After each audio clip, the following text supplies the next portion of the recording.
বিদ্যুতের সমস্যার সমাধান করতে পারে নাই, বিদ্যুতের দাম কমাতে পারে নাই, গ্যাসের দাম কমাতে পারে নাই, চাল ডাল তেল লবণের দাম কমাতে পারে নাই, ঢাকা শহরের যানজট বন্ধ করতে পারে নাই।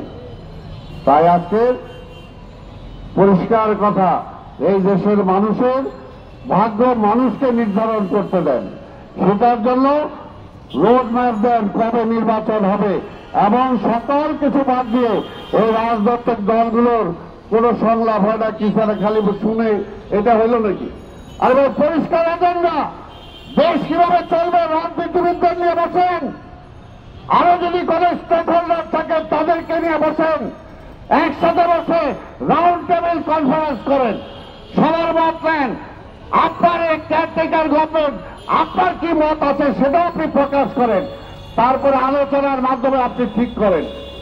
আর তা না হলে গণতন্ত্র না থাকলে ষড়যন্ত্র থাকবে, আর গণতন্ত্র না থাকলে আমার স্বাধীনতা এর আগেও প্রশ্নবোধক হয়েছে, আবার সেই প্রশ্নের মধ্যে যদি চলে যেতে পারে।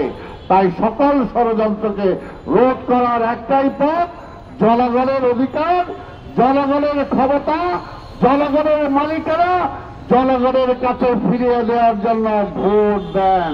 আপনাদের সবাইকে ধন্যবাদ। খোদা হাফেজ। বাংলাদেশ।